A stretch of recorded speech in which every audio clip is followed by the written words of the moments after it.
श्रावण में अगर मान लो एक दिन आपका निकल भी गया, 2 दिन आपके छूट भी गए, कोई दिक्कत की बात नहीं। जो पेड़ तुम्हारे यहां लगाओ, जो पौधा तुम्हारे यहां लगाओ, जो वृक्ष तुम्हारे यहां लगाओ, जो क्यारा तुम्हारे यहां, कुंडी तुम्हारे यहां, उसी की मिट्टी को, उसी के पेड़ के नीचे, उसी पौधे के नीचे उस मिट्टी को थोड़ा सा हाथ से उसको उठाकर एक लिंग की आकृति बना लें। उसमें जलाधारी बनाने की जरूरत नहीं, केवल लिंग की आकृति बनाकर उसी की पूजन वहीं कर कर पानी चढ़ाकर 15 से 20 मिनट बाद अपना काम करने के बाद उसी को उसी मिट्टी में विसर्जन कर दें अपनी कामना कर कर। देव अधिदेव महादेव 2 महीने के बाद क्या देगा ये वही जान सकता है। सोमवार के दिन तू मेरे मंदिर के दरवाजे पर चौखट पर बैठ जाना, और दूसरा प्रतिदिन शाम के समय पर तू बेलपत्री के पेड़ के नीचे बैठ जाना। जो तेरी बेल वृक्ष के नीचे सेवा करने आए, जो शंकर जी के मंदिर में सोमवार को जल चढ़ाने आए, उसका जो पात्र जल चढ़ाकर जब वो घर लेकर जाए, उसके पीछे पीछे, पात्र के पीछे पीछे तू जाना और उसके घर में लक्ष्मी का भंडार भरकर आए।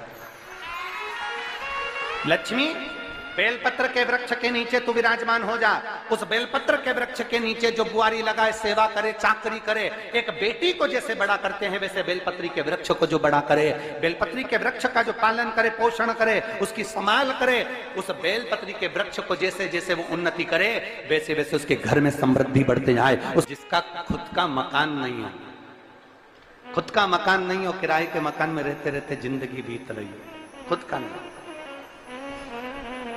और बहुत दुख का जीवन चल रहा हो, बहुत कष्ट का जीवन, बहुत अपना खुद का कोई मकान नहीं, मान लो प्लाट है पर मकान बन नहीं रहा, या कोई प्रॉपर्टी अपनी नहीं बन रही, तो हम इस व्यासपीठ से कहना चाहेंगे कि एक प्रयोग अवश्य करिएगा, एक प्रयोग अवश्य करिएगा।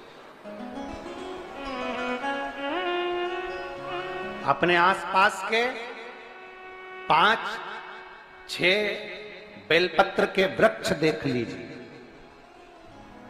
अपने आसपास के नजदीक के 5-6 बेलपत्र के बड़े बड़े वृक्ष देख लो या छोटे वृक्ष देख लो। उन 5-6 वृक्ष को धीरे धीरे उनकी सेवा करना प्रारंभ करो, उन वृक्षों को बड़ा करना प्रारंभ करो, उन वृक्ष के नीचे सफाई करना प्रारंभ करो, उन वृक्ष को जल देना प्रारंभ करो, उन वृक्ष को आप खाद देना प्रारंभ करो, उन वृक्ष की सेवा संभाल करना प्रारंभ कर दो, उस वृक्ष के नीचे बुआरी काटना प्रारंभ कर दो, झाड़ू लगाना प्रारंभ कर दो, उस वृक्ष के नीचे सफाई करना प्रारंभ कर दो। उस बेलपत्री के 5-6-7 वृक्ष को आप गोद ले लो। गोद लेना मतलब मैं इसकी सेवा करूंगा, मैं इसमें जल दूंगा, मैं इसके खाद दूंगा, मैं इसकी सेवा करूंगा, कुछ मत करो, बस केवल इस शरीर से उस बेलपत्र के वृक्ष की सेवा करना रोज प्रारंभ कर दो।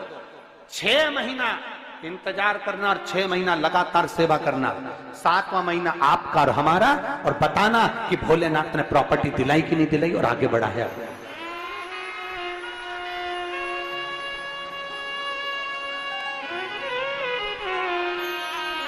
एक बेलपत्र का वृक्ष जिसके नीचे माता लक्ष्मी विराजमान होती है, एक बेलपत्र के वृक्ष के नीचे लक्ष्मी रहती है।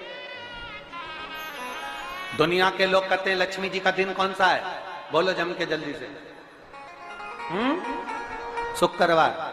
दुनिया के लोग कहते हैं लक्ष्मी जी का दिन शुक्रवार है, पर माता लक्ष्मी से पूछा जाए कि तुम्हारी माता ख्याति देवी नारायण भगवान के साथ तुम्हारी शादी नहीं कर रही थी, शंकर को लक्ष्मी दे रही थी, तब तुमने भगवान शंकर से विनती करी, भोले बाबा मैं नारायण से प्रेम करती हूँ, भगवान नारायण से मेरा विवाह हो। तो माता ख्याति देवी से शंकर भगवान ने विनय कर कर कहा कि लक्ष्मी जी का विवाह नारायण के साथ कर दिया जाए। भगवान नारायण के साथ जब लक्ष्मी जी का विवाह हो गया, तब लक्ष्मी जी हाथ जोड़कर बोलती हैं, बाबा मेरा विवाह नारायण के साथ हो गया, पर मैं आपके चरणों की सेवा करना चाहती हूँ, बाबा आप कृपा करिए कि मैं क्या करूं आपके लिए। शंकर भगवान कहते हैं लक्ष्मी बस 2 चीजें कर दे, एक सोमवार के दिन तू मेरे मंदिर के दरवाजे पर चौखट पर बैठ जाना, और दूसरा प्रतिदिन शाम के समय पर तू बेलपत्री के पेड़ के नीचे बैठ जाना। जो तेरी बेल वृक्ष के नीचे सेवा करने आए जो शंकर जी के मंदिर में सोमवार को जल चढ़ाने आए, उसका जो पात्र जल चढ़ाकर जब वो घर लेकर जाए, उसके पीछे पीछे, पात्र के पीछे पीछे तू जाना और उसके घर में लक्ष्मी का भंडार भरकर आए। लक्ष्मी बेलपत्र के वृक्ष के नीचे तू विराजमान हो जा।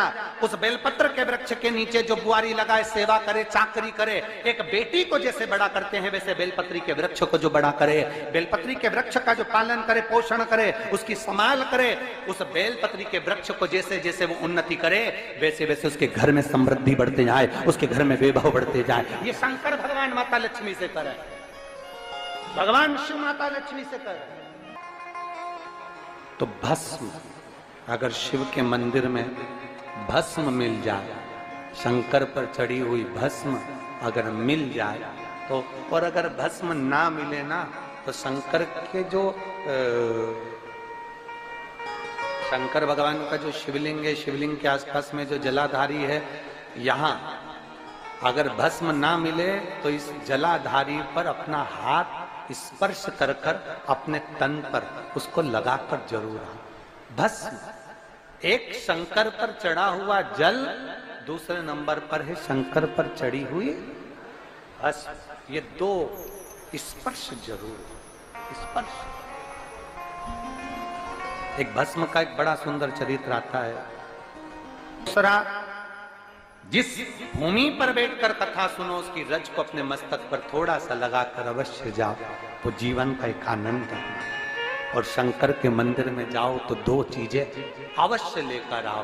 पहला, शंकर जी पे चढ़ा हुआ, जम के बोलो, जल अवश्य लेकर आओ, क्योंकि जब तुम जल लेकर आते हो, पात्र लेकर आते हो, तो मेरा महादेव लक्ष्मी जी को तुम्हारे पीछे पीछे तुम्हारे घर तक भेजते हैं। चढ़ी हुई बेलपत्र मत खाओ, लोग कहेंगे शंकर पर चढ़ा हुआ ये मत खाओ। हम इस व्यासपीठ से निवेदन करना चाहेंगे कि आप अगर दिल रखकर अपने बाबा से कहोगे ना, तो बाबा पर चढ़ा हुआ जो जल है ना, वो जल साधारण नहीं रहता। मेरा भोलेनाथ जब दुनिया को अमृत देता है तो तुमको भी अमृत दे देता है। दो चीजें कभी मत छोड़ो। अगर मंदिर में गए हो तो दो चीजें कभी मत छोड़ो। कथा में गए हो तो दो चीजें कभी मत छोड़ो। एक, कथा श्रवण करना, दूसरा जहां कथा बैठकर सुनते हैं वहां की रज को अपने मस्तक पर लगाना। कथा सुनने के बाद आप यहां से जाओ, भले दरी बिछी है, आसन बिछा है, कारपेट बिछा है, उस पर अपना हाथ फेर कर उस रज को अपने मस्तक पर जरूर लगाओ। क्योंकि शिव पुराण में, भागवत पुराण में, स्कंद पुराण में, कुर्म पुराण में, नर्मदा पुराण में, लिंग पुराण में, नारद पुराण में, ब्रह्म वैवर्त पुराण में, जितनी भी पुराणे हैं, सब पुराणों में लिखा है कि जिस स्थान पर बैठकर हम भगवान की कथा को सुनते हैं, उनको याद करते हैं, जितनी देर हम उनको याद करते हैं उतनी देर वो परमात्मा उस स्थान पर बैठा हुआ रहता है। हाथ रखकर बोलना, शंकर भगवान से तुम्हारा रिश्ता कौन सा? शिव जी से आपका कौन सा रिश्ता?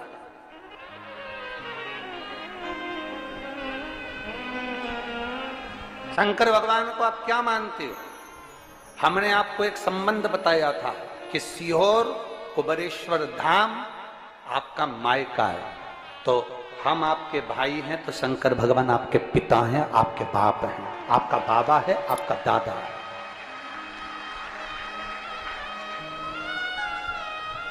अब आपसे हम प्रश्न करें, उत्तर मेरी कुरुत की बहनें भी देंगी और मेरे जीजा उन भी देंगे, और मेरी बेटियां और मेरे बेटे देंगे उत्तर। आपसे प्रश्न करें, अगर बेटी को दुख होगा तो क्या वो अपने बाप से नहीं कहेगी? बोलो तो जम के। बेटी को तकलीफ है वो अपने बाप से ना कहेगी। बेटे को तकलीफ है तो वो अपने पिता से, अपनी मां से नहीं कहेगा, मम्मी मुझे ये तकलीफ है, पापा मुझे ये दुख है, मां मुझे ये तकलीफ है, पिताजी मुझे ये कष्ट है। क्या वो अपने माँ बाप से नहीं कहेंगे? क्या वो अपने माँ बाप से विनय नहीं करेंगे? और माँ, पिता, फिर उसके करीब में, उसके नज़दीक में जो भी होता है वो माँ बाप निकाल कर उसको दे देते हैं, माता पिता उसको दे देते हैं।